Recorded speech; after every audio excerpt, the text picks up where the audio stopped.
Panel. We live in a world that is obsessed with moving fast. We are constantly taught that change is inherently good and that new is always better than old, and that we must rush towards the future at all costs.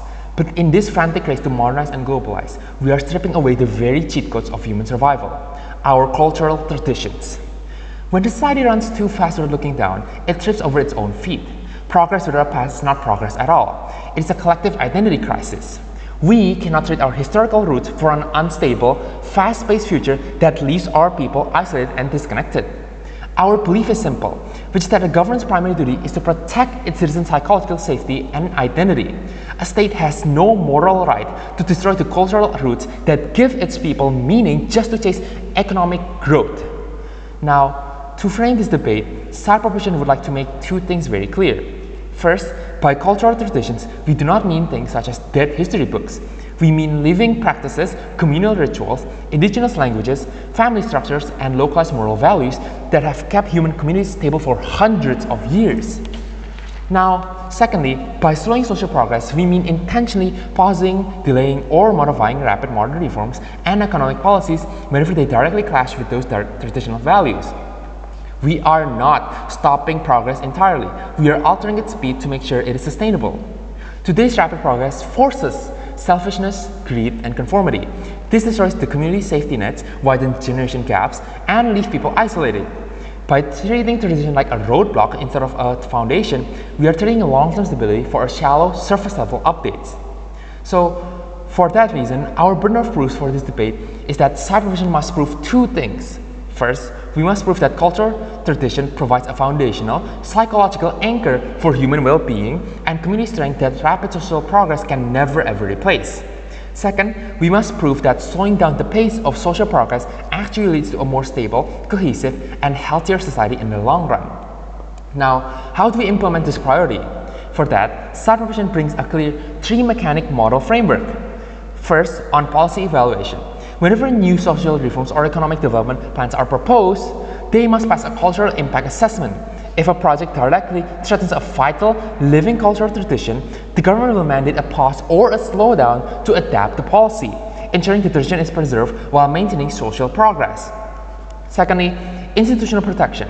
We will fund the protection of traditional spaces, languages, and practices. Traditional community councils will get advisory roles and a suspensive veto to pause local projects for up to 24 months. This pause forces the government to redesign plan to fit the local culture, ensuring we slow down and adapt progress rather than stopping it entirely.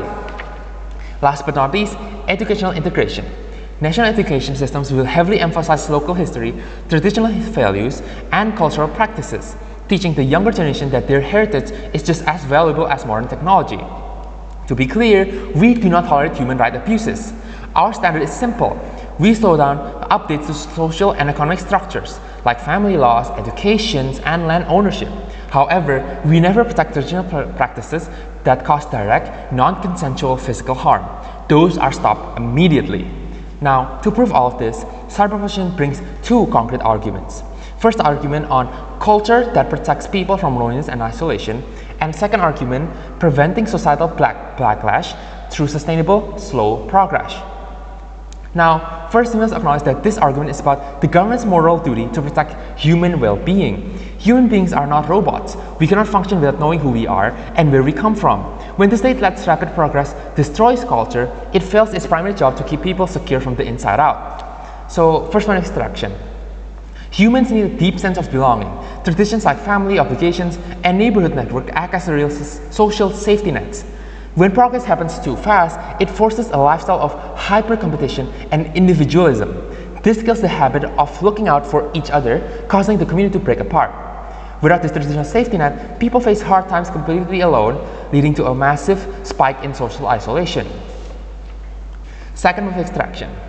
Traditions show people who they are and hold them steady in a fast-changing world. When progress forces local cultures to fit global trends, the younger generation completely loses their roots, dropping their native languages and customs. This creates a massive identity crisis where young people feel empty and lost. They easily give in to outside pressure, trying to fill the void with modern materialism and online validation, ultimately losing their self-esteem and pride. Now, side opposition might argue that modern social progress frees people from restrictive community rules and allows them to connect with the wider world as free global citizens.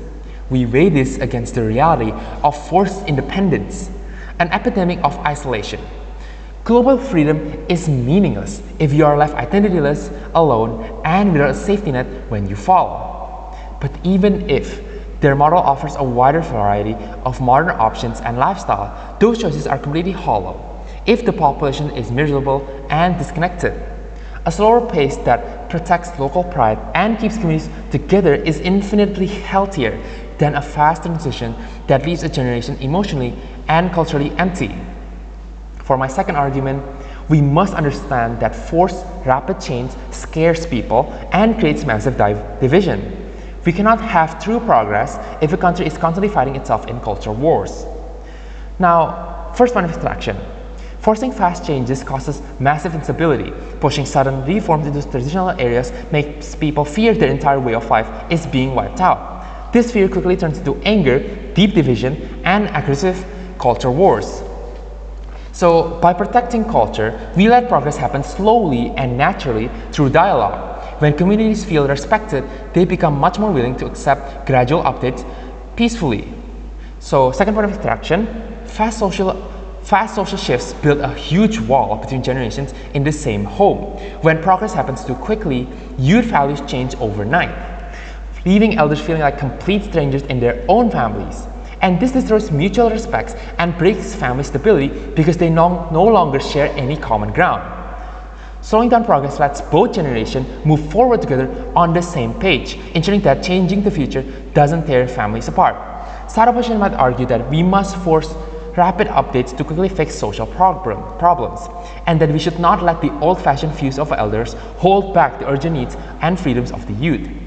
However, we weigh this by comparing a slow change that actually lasts versus a fast change that causes huge public anger and gets completely reversed by a political backlash.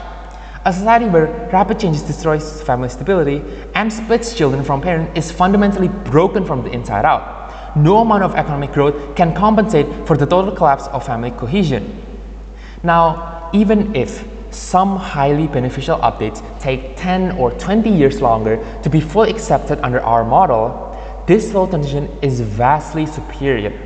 It ensures that progress is permanent and peaceful because this community actually accepts it, keeping the nation unified and family units intact. Panel, at the end of this debate, we face a clear choice. Do we rush blindly towards a hollow future, or do we move carefully to keep our cultural soul intact? Side proposition has proven that traditions are the glue keeping communities together. And by slowing down progress, we protect citizens from loneliness and save our nations from deep conflict. We have met our burdens, choosing identity over speed and community over isolation. And for those reasons, I am proud to propose. Thank you very much.